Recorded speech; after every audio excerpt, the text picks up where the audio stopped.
ورحمة الله وبركاته. حامدا ومصليا أما بعد، وقال النبي صلى الله عليه وسلم: الحسين مني وأنا من حسين، أو كما قال عليه الصلاة والسلام. میرے معزز ساتھیوں، میرے محترم بزرگوں اور دوستوں، میں سارے نوجوانوں سے گزارش کروں گا کہ جو ادھر ادھر بیٹھے ہیں وہ میرے سامنے آ جاتے تو بہت اچھا ہوتا. آپ حضرات کرسی لے کر سامنے آ جائیں. میں کس کو دیکھ کر بولوں گا؟ زمین کو. آ جائیے، سامنے آ جائیے. اب دعا ہو جائے گی 10-15 منٹ میں. سامنے آ جائیے. ہم آپ کو دیکھیں گے، آپ مجھے دیکھیں گے تو اچھا لگے گا. اور آپ ادھر ادھر رہیں گے تو ہم کس کو دیکھیں گے یہاں؟ اس لیے آپ سمجھدار ہیں، اچھے لوگ ہیں، علماء سے محبت کرنے والے ہیں، اور آپ کا شکریہ ہے کہ آپ نے میری بات کو مان لیا. دوستو، یہاں کے نوجوانوں کا میں تہہ دل سے شکریہ ادا کرتا ہوں کہ یہاں کے نوجوان ہر سال پروگرام کرتے ہیں اور علماء کو بلاتے ہیں اور علماء سے سنتے بھی ہیں اور نوازتے بھی ہیں. اور سب سے بڑی خوشی کی بات یہ ہے کہ ہر سال مجھے بھی دعوت دیتے ہیں. ہر سال مجھے بھی دعوت دیتے ہیں. گزشتہ سال بھی انہوں نے دعوت دیا تھا، لیکن میں کٹیہار کے پروگرام کے لیے نکل چکا تھا، اس لیے میں حاضر نہیں ہو پایا تھا. تو دوستوں اور بزرگوں، میں نے آقائے نامدار مدینے کے تاجدار احمد مصطفیٰ محمد مصطفیٰ صلی اللہ علیہ وسلم کی ایک حدیث پڑھی ہے کہ الحسین منی وانا من حسین، کہ حسین مجھ سے ہے اور میں حسین سے ہوں. یہ میرے آقا کا فرمان ہے. گویا کہ جو حسین سے محبت کرے گا وہ مجھ سے محبت کرے گا. میرے آقا کا فرمان ہے کہ جو حسین سے محبت کرے گا وہ مجھ سے محبت کرے گا. تو آپ صلی اللہ علیہ وسلم نے اپنے نواسے سے بے انتہا محبت کیے تھے، بہت زیادہ پیار کرتے تھے، بہت زیادہ محبت کرتے تھے. آپ حضرات علماء کرام سے سنتے رہتے ہیں کہ جب آپ صلی اللہ علیہ وسلم نماز پڑھا رہے ہوتے تھے تو حضرت حسین پیٹھ پر آ کر سوار ہو جایا کرتے تھے، پیٹھ پر آ کر بیٹھ جایا کرتے تھے، پیٹھ پر آ کر کھیلا کرتے تھے. اللہ کے رسول صلی اللہ علیہ وسلم اپنے سجدے کو طول دے دیا کرتا تھا کہ کہیں میرا نواسا گر نہ جائے، میں سجدے سے اٹھوں گا، میرے نواسے کو تکلیف ہوگی، میرے نواسے کے آنکھوں سے آنسو بہ پڑے گا اور اللہ کے رسول کو برداشت نہیں ہو پائے. اسی طرح ایک مرتبہ اللہ کے رسول صلی اللہ علیہ وسلم نماز پڑھا رہے تھے. صحابہ کرام کی جماعت آپ صلی اللہ علیہ وسلم کے ابتداء میں کھڑے ہوئے ہیں اور آپ صلی اللہ علیہ وسلم سجدے میں جاتے ہیں. حضرت حسین پیٹھ پر آ کر سوار ہو جاتے ہیں. اللہ کے رسول کو معلوم ہو جاتا ہے کہ میرا نواسا حسین میرے پیٹھ پر آ چکا ہے. اگر میں سجدے سے سر اٹھاؤں گا، اگر میں سجدے سے اٹھوں گا تو میرا نواسا زمین پر گر جائے گا، اور زمین پر جب گرے گا تو میرے نواسے کو تکلیف ہو جائے گی، میرے نواسے کو دکھ پہنچ جائے گا، میرے نواسے کے آنکھوں سے آنسو بہ پڑے گا. لہذا روایتوں میں لکھا ہے اللہ کے رسول صلی اللہ علیہ وسلم نے اپنے سجدے کو لمبا کر دیتا ہے، اور اتنا لمبا کرتا ہے، اتنا لمبا کرتا ہے کہ تمام صحابہ کرام انتظار میں ہے کہ سجدے سے اٹھیں گے، سجدے سے اٹھیں گے. لیکن جب صحابہ مجبور ہو جاتا ہے تو ایک صحابی کے بارے میں لکھا ہے جب تمام صحابہ کرام مجبور ہو جاتا ہے کہ اللہ کے رسول سر سجدے سے نہیں اٹھا رہے ہیں، آخر کیا بات ہے، کیا وجہ ہے؟ تو کتابوں میں لکھا ہے کہ ایک صحابی اپنے سر کو سجدے سے اٹھا کر دیکھتے ہیں کہ کہیں اللہ کے رسول کے پاس کوئی پریشانی تو نہیں آ گئی، کوئی مشکل تو نہیں آ گئی۔ ایک صحابی کہتے ہیں کہ میرے دل میں خیال آیا کہ اللہ کے رسول کو کہیں وصال تو نہیں ہو گیا۔ تو مجبوراً ایک صحابی اپنے سر کو سجدے سے اٹھاتے ہیں اور دیکھتے ہیں، تو کیا دیکھتے ہیں؟ دیکھتے یہ ہیں کہ حضرت حسین اللہ کے رسول کا نواسا آپ صلی اللہ علیہ وسلم کے پیٹھ پر سوار ہے، پیٹھ پر بیٹھے ہوئے ہیں۔ یہی وجہ ہے کہ اللہ کے رسول سر سجدے سے نہیں اٹھا پا رہے ہیں، اللہ کے رسول سر کو سجدے سے نہیں اٹھا رہے ہیں۔ ذرا سوچئے تو صحیح، اللہ کے رسول نے اپنے نواسے کو تکلیف پہنچانا نہیں چاہا، درد پہنچانا نہیں چاہا، دکھ پہنچانا نہیں چاہا۔ فرض نماز کی سجدے کو لمبا کر دیتا ہے، لیکن اپنے نواسے کو تکلیف پہنچانا گوارا نہیں سمجھتا۔ آج اگر ہم اپنے اندر جھانک کر دیکھیں، اپنے اندر جھانک کر دیکھیں تو ہم تو یوں کہتے ہیں کہ ہم حسینی ہیں، لیکن حسین کے نام پر ہم شراب پیتے ہیں۔ ہم حسینی ہیں لیکن ہم نشہ آور چیزوں کو استعمال کرتے ہیں۔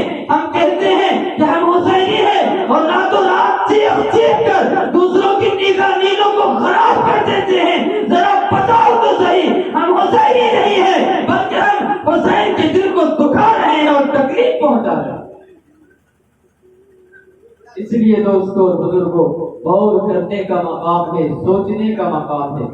آج ہمارے نوجوان، اکثر و بیشتر نوجوان نشہ آور چیزوں کا استعمال کرتا ہے۔ صرف محرم کی بات نہیں ہے، پورے سال استعمال کرتا ہے۔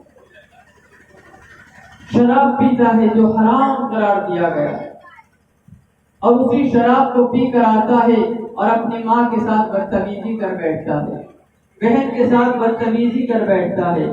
کیونکہ جب یہ آدمی شراب پی لیتا ہے تو اس کی عقل تھک جاتی ہے، آنکھیں اندھی ہو جاتی ہے، نہ ماں کو پہچانتا ہے، نہ باپ کو پہچانتا ہے، نہ بہن کو پہچانتا ہے۔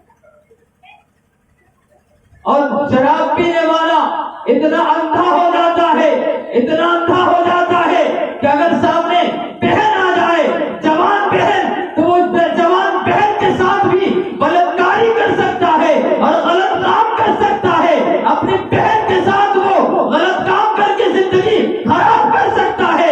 اتنا خراب چیز ہے شراب پینا، نشہ آور چیزوں کا استعمال کرنا۔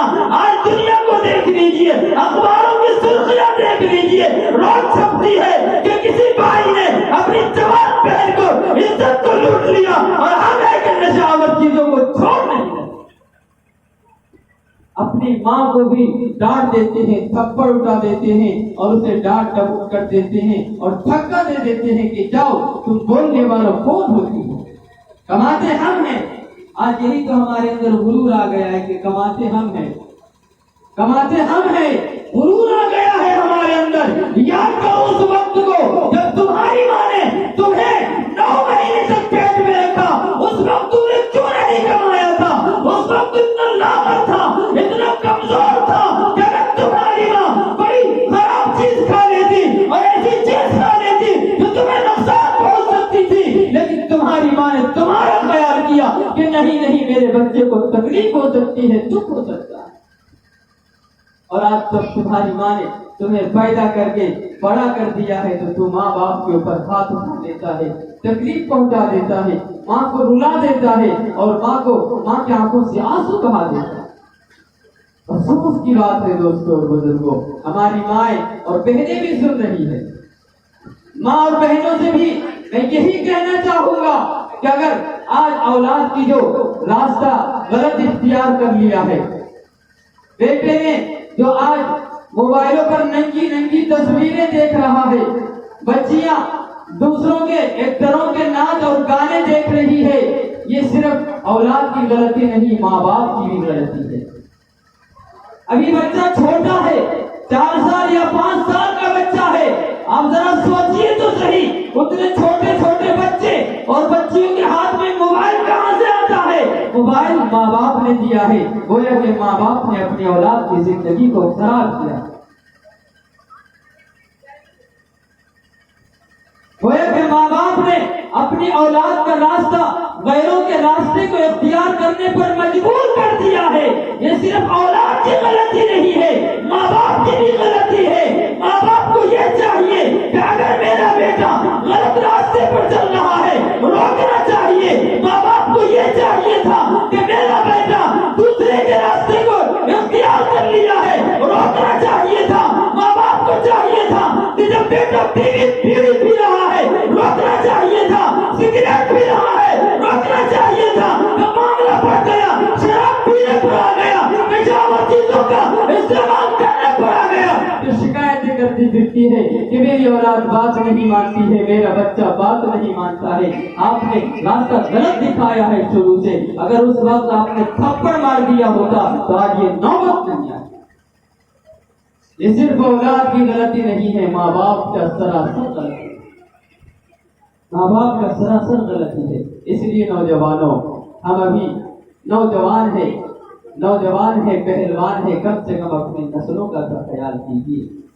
اپنے بچوں کا، جو آپ کے بعد جو آنے والی نسلیں ہیں، اگر آپ شرابی بنیں گے تو آپ کا جو بچہ پیدا ہوگا وہ بھی شرابی بنے گا۔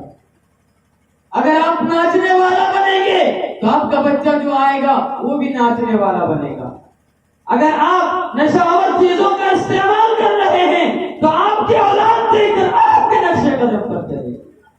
اس لیے دوستوں اور بزرگوں، آپ تمام حضرات سے گزارش ہے کہ کم سے کم اپنی اولاد کی، جو آپ کی نسل جس سے چلنے والی ہے اور جو آپ کی نسل آنے والی ہے، کم سے کم ان کا تو خیال کریں۔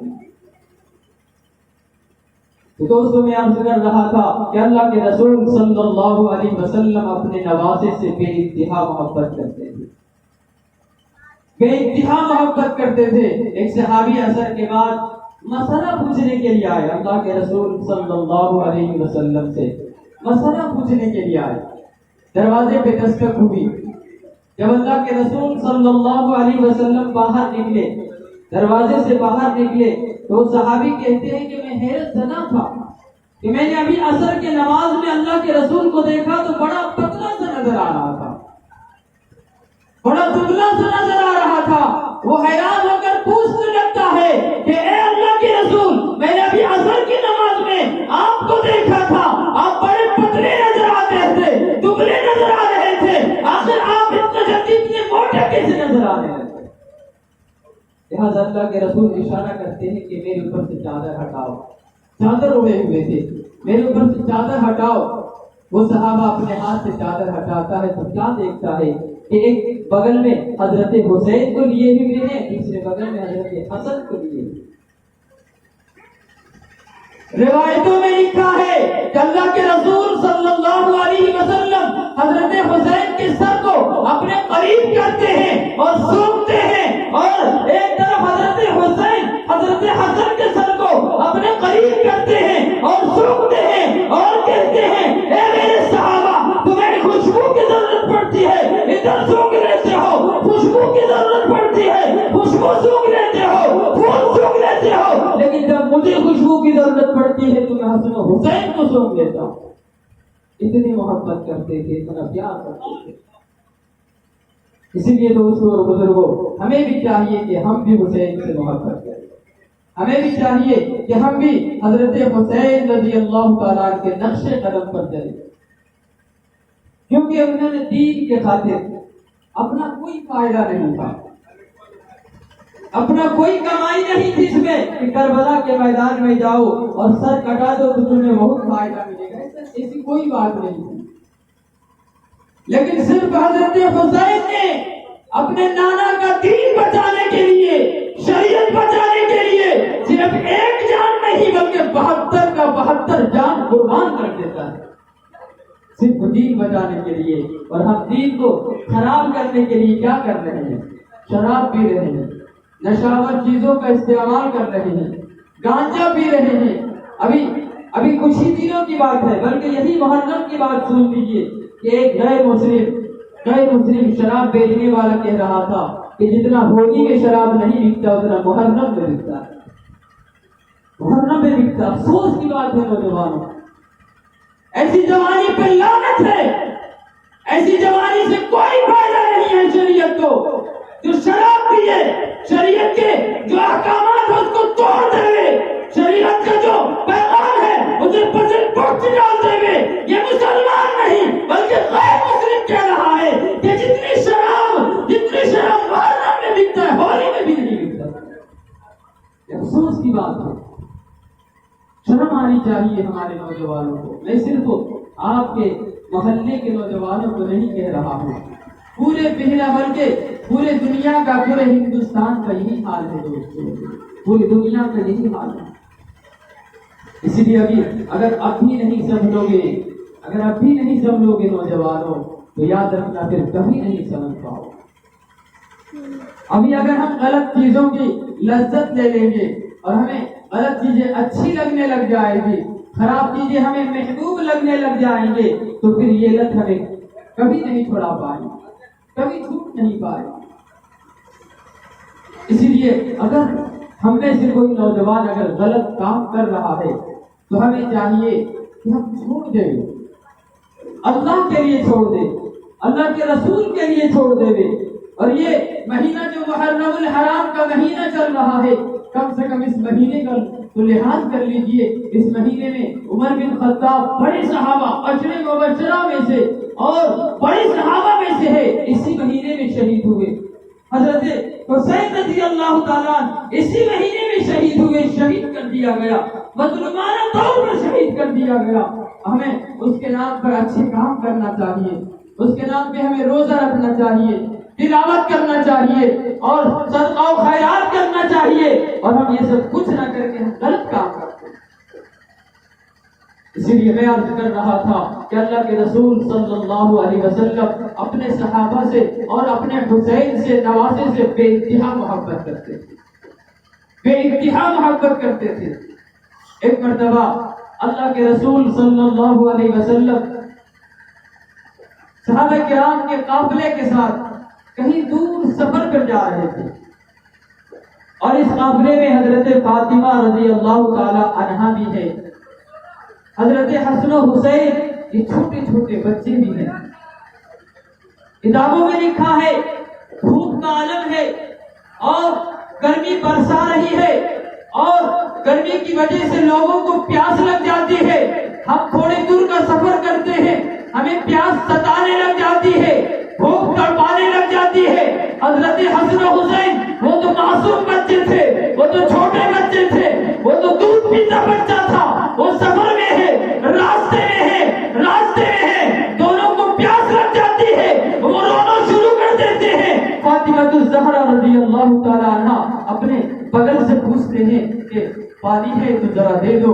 حضرت حسن و حسین پیاس کی وجہ سے رو رہے ہیں، لیکن پانی جب مشکیزے میں دیکھتا ہے تو پانی ختم ہو چکا ہے. لہذا اللہ کے رسول صلی اللہ علیہ وسلم کے پاس خبر بھجواتی ہے فاطمہ کہ جاؤ ان کے نانا کو، جاؤ میرے ابا کو، جاؤ اللہ کے رسول صلی اللہ علیہ وسلم کو خبر کر دو، پیغام پہنچا دو کہ اگر آپ کے پاس پانی ہے تو پانی دے دے، کیونکہ آپ کا نوازا پیاس کی وجہ سے تڑپ رہا ہے، پیاس کی وجہ سے شدت کو برداشت نہیں کر پا رہا ہے. اگر پانی آپ کے پاس ہے تو پانی دے دیجئے اور میں پانی لے جا کر حضرت حسن و حسین کو پلا دوں گا. لہذا اللہ کے رسول اپنے مشکیزے میں دیکھتا پانی نہیں ہے، اگل بغل کے لوگوں سے پوچھتا ہے پانی ختم ہو چکا ہے. اللہ کے رسول اپنے سواری کو تیز کرتے ہیں اور اپنے صاحبزادی لاڈلی بیٹی فاطمہ الزہرا کے پاس پہنچ جاتے ہیں اور کہتے ہیں کہ اے فاطمہ لاؤ حسن کو مجھے دے دو، لاؤ حسین کو مجھے دے دو. روایتوں میں لکھا ہے کہ اللہ کے رسول صلی اللہ علیہ وسلم اپنے نوازا حسین کو لیتے ہیں، ان کے منہ کو کھولتے ہیں اور اپنے مبارک زبان کو حضرت حسین کے منہ میں ڈال دیتے ہیں. حضرت حسین چوستے رہتا ہے، چوستے رہتا ہے. روایتوں میں لکھا ہے کہ ان کا پیٹ بھر جاتا ہے تو حضرت حسین کو فاطمہ کو واپس کر دیتے ہیں. پھر حضرت حسن کو لیتے ہیں اور ان کے منہ میں اپنے مبارک زبان کو ڈال دیتے ہیں. وہ بھی چوستا رہتا ہے، چوستا رہتا ہے، جب پیٹ بھر جاتا ہے تو خوش ہو جاتا ہے اور چپ ہو جاتا ہے۔ اللہ کے رسول صلی اللہ علیہ وسلم کہتے ہیں کہ اے فاطمہ، حضرت حسن و حسین کو رونے نہ دیا کرو، جب حضرت حسن و حسین روتا ہے تو محمد کا دل ٹوٹتا ہے، محمد کا دل ٹوٹتا ہے۔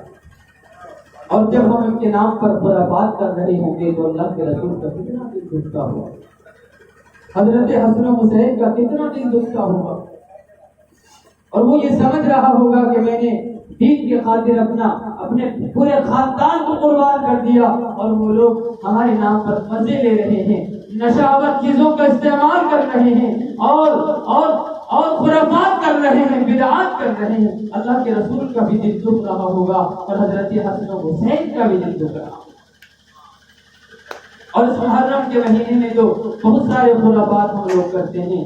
اب وقت ہو چکا ہے، ہمارے استاد محترم بار بار اشارہ بھی کر رہے ہیں، میں انہی چند باتوں پر اپنی باتوں کو ختم کرتا ہوں، اور آخر میں یوں ہی کہا کرتا ہوں کہ زندگی جینے کا ایک معیار ہونا چاہیے، زندگی جینے کا ایک معیار ہونا چاہیے، درد ہے تو درد کا اظہار ہونا چاہیے۔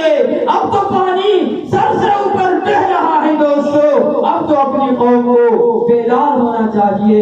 وآخر دعوانا الحمدللہ رب العالمین۔